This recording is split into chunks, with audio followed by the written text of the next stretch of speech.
बिस्मिल्लाहिर्रहमानिर्रहीम। अस्सलाम वालेकुम। मैं हूं आपका मेज़बान एहसन चीमा। वीडियो शुरू करने से पहले आपसे गुजारिश है, अगर अभी तक आपने चैनल सब्सक्राइब नहीं किया तो बराए मेहरबानी कर लें। वीडियो पसंद आए तो वीडियो को लाइक और अपने दोस्तों के साथ शेयर ज़रूर कीजिएगा।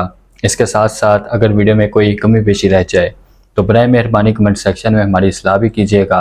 और हाँ, बेल आइकन को भी प्रेस कर लें ताकि आने वाली हर नई वीडियो आप तक बआसानी पहुँच सके। नाजरीन, बनु उमैया का सबसे हसीन बादशाह सलमान बिन अब्दुल मुल्क, जिसकी उम्र 42 साल थी, बड़ी जवानी में ही फोत हो गया। जब इसकी मैयत को कब्र के करीब लाया गया तो इसकी लाश हिलने लगी। इनके बेटों ने कहा कि हमारे अब्बू जिंदा हैं। हर तरफ सख्ता ताड़ी हो गया। हजरत उमर बिन अब्दुल अजीज रहमतुल्लाह अलैह फरमाने लगे, अरे भतीजो, जिंदा नहीं है, बस कब्र का अजाब जल्दी शुरू हो गया है, छुपाओ, जल्दी छुपाओ। आज उमर बिन अब्दुल अजीज जिस तख्त पर बैठे, इससे पहले सलमान था, वलीद था, फिर अब्दुल मुल्क था। नाज़रीन, इन तीनों ने अपने नफ्स को राजी किया, लेकिन उमर बिन अब्दुल अजीज ने अपने रब को राजी किया। उमर बिन अब्दुल अजीज का दौरे इक़्तिदार आया। इन्होंने रज़ा बिन हिबा से फरमाया कि मैंने अपने चचा और ससुर अब्दुल मुल्क बिन मरवान, जिन्होंने 10 साल हुकूमत की, इनको कब्र में उतारा। कफन की गिरा खोल कर देखी तो इनका चेहरा किबला से हट चुका था और रंग काला पड़ चुका था। अब्दुल मुल्क बिन मरवान गोरा चिट्टा था, गाल सुर्ख थे, आखिर काला स्याह हो गया। फिर मैंने इनके बेटे वलीद, जिसने 21 साल हुकूमत की, को कब्र में उतारा। मैंने फिर इसके कफन की गिरा खोल कर देखी तो इसका मुंह भी किबला से हट चुका था और इसका रंग भी काला पड़ चुका था। फिर सलमान बिन अब्दुल मुल्क के कफन को खोला, इसका चेहरा भी किबला से हट चुका था और इसका रंग भी काला स्याह पड़ चुका था। अब मैं जा रहा हूँ, मुझे भी देखना। नाजरीन, पहले तीनों बादशाहों ने हुकूमत की पूजा की, जबकि उमर बिन अब्दुल अजीज रहमतुल्लाह अलैह ने अल्लाह ताला की इबादत की। हजरत उमर बिन अब्दुल अजीज जब खलीफा बने तो इन्होंने एक बड़ा अजीब खुतबा दिया। ऐ लोगो, बचपन में शेर व शायरी का शौक था तो मैं शायर बना, थोड़ी सी उठान हुई तो मुझे इल्म का शौक हुआ तो फिर मैंने इल्म हासिल किया। जवान हुआ तो फातिमा बिन अब्दुल मुल्क से इश्क हुआ तो इन्हों से शादी कर ली। अब अल्लाह ताला ने मुझे हुकूमत दे दी है, अब तुम देखोगे कि मैं इस हुकूमत से अपने अल्लाह को राजी करूंगा।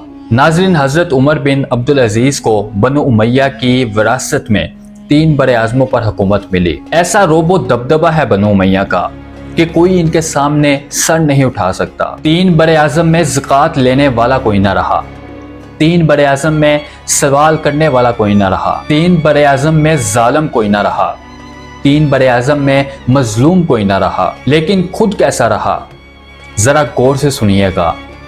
एक दिन घर आए, बोले, फातिमा, बहुत अच्छे दिन गुजरे हैं, अब इम्तिहान है, मैं तेरा हक अदा ना कर सकूंगा। तलाक लेनी है तो मैं हाजिर हूँ, साथ देना है तो पहले अपने हक माफ करो। सियासी लिहाज से फातिमा जैसी औरत तारीख में नहीं आई। 7 निस्बतों से ये शहजादी हैं। फातिमा कहने लगी, उमर, मेरे सुख के दिन आपके साथ गुजरे हैं, दुख में आपको छोड़कर नहीं जाऊंगी, जाएं, मैंने अपने सारे हक माफ किए। फिर उमर बिन अब्दुल अजीज रहमतुल्लाह अलैह की रातें और दिन कैसे गुजरे। मुसल्ले पर रोते रोते वहीं सो जाते और मुसल्ले पर से ही रोते रोते उठते। अपनी हुकूमत को अल्लाह की रज़ा के लिए इस्तेमाल किया। कैसे इस्तेमाल किया? फातिमा का सारा जेवर बैतुल माल में डाल दिया और ख़ुद तनख्वाह पर आ गए। नाजरीन, ईद का मौका आया, बच्चों ने माँ से कहा कि हमें ईद के लिए कपड़े लेकर दो। फातिमा के पास उमर के 3 बड़े आज़मों के खलीफा के बच्चे आ रहे हैं। अम्मी जान, अब्बा से कहें कि ईद आ रही है, हमें ईद के लिए कपड़े लेकर दें। अब्बा तशरीफ़ लाए, खजाने लबालब भरे हुए हैं, गंदम के ढेर की तरह।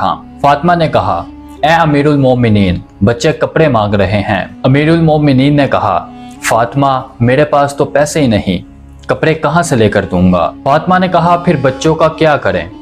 फरमाया, मुझे भी नहीं पता कि क्या करें। तो फातिमा ने कहा, आप ऐसा करें, अगले महीने की तनख्वाह एडवांस ले लें, इससे हम बच्चों के कपड़े ले लेते हैं और मैं मजदूरी करके घर का खर्च चला लूंगी। अरे नई नस्ल, अपनी तारीख पढ़ो, सिर्फ ड्रामे ना देखते रह जाओ, सिर्फ गाने ना सुनते रह जाओ। फिर हजरत उमर बिन अब्दुल अजीज ने अपने वजीर खजाना को बुलाया, कहा, भाई, हमें अपने बच्चों के लिए कपड़े चाहिए, اگر اگلے مہینے کی تنخواہ ایڈوانس مل جائے۔ وہ کہنے لگے، اے امیر المومنین، آپ مجھے یہ لکھ کر دے دیں کہ آپ اگلے مہینے تک زندہ رہیں گے تو میں آپ کو تنخواہ دے دیتا ہوں۔ آپ نے سر جھکا لیا، اٹھے، گھر آئے، فاطمہ سے کہا، اے فاطمہ، بچوں سے کہہ دو ان کا باپ ان کو کپڑے نہیں لے کر دے سکتا۔ عید کا دن آ گیا، بنو امیہ کا سارا خاندان آ رہا ہے، سارے سرداروں کے بیٹے، اعلیٰ ملبوسات سب ملنے آ رہے ہیں۔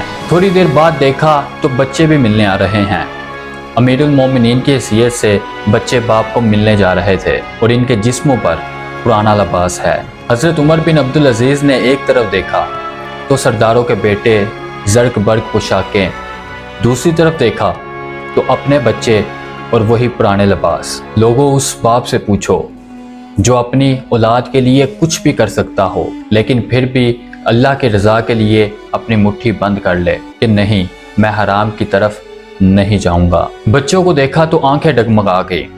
فرمایا، اے بچوں، آج تمہیں اپنے باپ سے شکوہ تو ضرور ہوگا کہ میں تمہیں عید کے لیے کپڑے تک نہ لے کر دے سکا۔ ان کے بیٹے تھے عبد الملک، وہ آپ سے بھی 4 ہاتھ تھے، وہ آپ سے پہلے ہی اللہ کو پیارے ہو گئے۔ کہنے لگے، ابا جان، آپ کو عید مبارک ہو، آج ہمارا سر بلند ہے، ہم شرمندہ نہیں ہیں، آپ کو مبارک ہو۔ ہمارے باپ نے قومی خزانے میں بددیانتی نہیں کی، ہم شرمندہ نہیں ہیں، انسان کو کپڑوں میں تولا نہیں جاتا۔ آج میرے دیس کا مالدار اتنا فقیر ہو گیا ہے، اتنا چھوٹا ہو گیا ہے کہ وہ اپنا تعارف کرانے کے لیے 50 لاکھ کی گھڑی لیتا ہے، 6 لاکھ کا جوتا لیتا ہے۔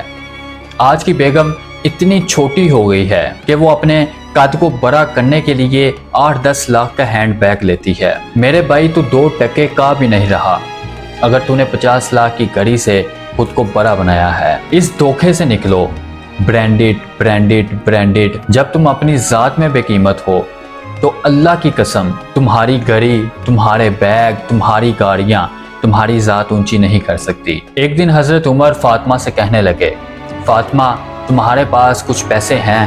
آج میرا انگور کھانے کو دل کر رہا ہے۔ فاطمہ رونے لگی اور کہنے لگی، اے امیر المومنین، خزانے بڑے بڑے ہیں، کیا 1 درم کا بھی حق نہیں کہ آپ لے کر انگور کھا لیں؟ فاطمہ کی بات سن کر تڑپ کر بولے، فاطمہ، میں جہنم کی آگ برداشت نہیں کر سکتا۔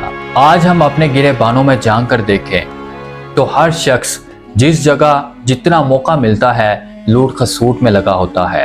اے اللہ، ہمارے حال پہ کرم فرما، یہ دنیا بڑی خسارے کی جگہ ہے۔ اللہ تعالیٰ ہم سب کا حامی ناصر ہو۔ دوبارہ ملاقات ہوگی نئی ویڈیو کے ساتھ، تب تک کے لیے اللہ حافظ۔